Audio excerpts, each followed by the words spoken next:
Autumn Plum, she's a senior in high school. She and Megan are best friends. They do everything together. She is very much your typical teenager. She's into boys, music.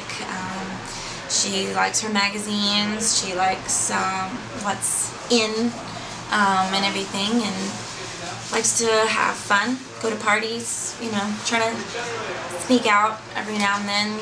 In the story, Autumn is raped, and I have never experienced anything like that, or that horrible probably in my life. When I was, I used to be a swimmer, and we would play, sometimes we play sharks and minnows. They let us do that on certain days. And as the minnow, you swim underneath. The shark has to pull you up in order to get you out or turn you into a shark. So they pull, this particular boy, he pulled me up. I was maybe like 10. I was extremely modest. This particular boy, he pulled me up.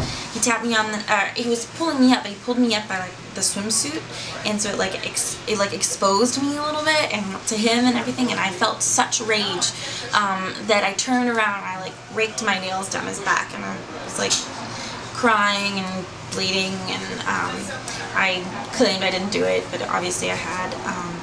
But in that way, obviously it's a much smaller scale, but in that way I definitely understand feeling that, you know, that need to just turn back and, you know, take it back, like to feel so exposed and so vulnerable, and just to feel like you have no power over such a horrible situation. I read the script when Randy and Carl gave it to me, and I absolutely fell in love with it. It's not only is it suspenseful, but it's intriguing, and you want to know what happens at the end. I was literally on the edge of my seat when I was reading the end, and I couldn't believe what happened. So it's definitely one of those films that you're questioning everything at the end. So it's really good. Megan is an outgoing personality. I would say she's very vivacious. She has lots of friends. She's ambitious. You know, she really has a kind of a goal set in her life. From what you'll see in the scene, it's definitely a different personality of her. She's kind of out of her comfort zone, and she's trying to deal with that in the best way she knows, like how. So she's a multitude of different things kind of put into one, and she's a pure pleasure to play. I'm bizarre, so I have few things that match with Megan, but I think more or less Megan's kind of an old soul. She likes helping out friends, and I love my friends, and I definitely think that she'll do anything for her friends when the time comes down to it, and I would as well. So. This is something I started about 8 years ago, back in '04, and finished in '05, and I did extensive research on it because it was very, you know, sensitive subject matter. I had this character in mind, Autumn Plum, and I try to make it very, a very natural movie, very innocent-like, but I wanted to pursue something that was a bit more kind of daring. I came up with this idea that this person was attacked and assaulted, and kind of went from that aspect. But I did a lot of research on it too. I interviewed people, and people that were victims of rape, and I also talked to people at that ran clinics for people that were victims of this attack also, and read books too. It took me about a total of, I probably finished it 7 months. The first draft, I did extensive research, but the first draft was in about 12 days. And, but I still spent quite a few months after that revising it and changing the last few scenes of it. Autumn is an innocent girl. She is, you know, flirtatious. She's a virgin at the age of 18, which is probably rare nowadays. She has a very strained family, which probably where she gets her really bad temper from. I think we don't see her mother, and she has a very strained relationship with her father.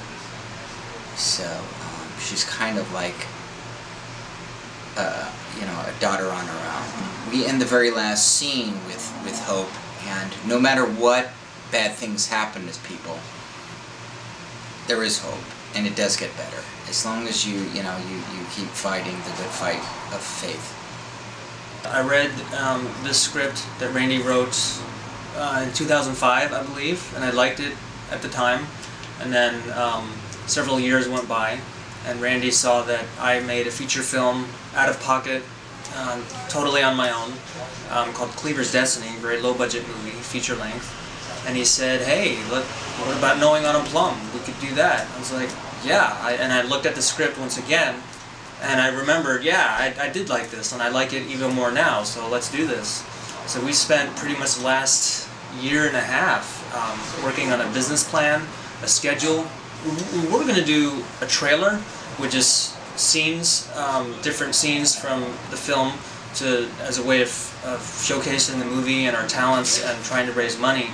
But we decided it'd be better to pick one scene, one good, juicy, dramatic scene in the movie, in the script, and shoot that as a way of showcasing the project and raising money. It's about Autumn Plum. She's 18 years old. She wants to stay pure, let's say, and a terrible thing happens to her. She gets drugged and raped at a party, and she doesn't know who the culprit was because she was unconscious at the time. And she finds who she believes is the culprit. She tracks him down, she stalks him, and in this scene that we're shooting, as a promo piece, she takes action. Rape and revenge are part of the story, but that's not the whole story. There's a whole lot more to it than that. It's a whole odyssey, I think. It's a whole journey of a young woman going through pain and torture and assault and trauma, and having to find out who she is. How does she deal with all of these problems and obstacles in her life? That's the real story. I got involved by auditioning for Randy and Carl, and it went really well. And they asked me to play the part, and I said, of course. Griffin's he's a normal guy. Pizza boy. You know, gets involved in a certain situation and just takes off from there. So kind of feel for him, and you also feel for Autumn at the same time.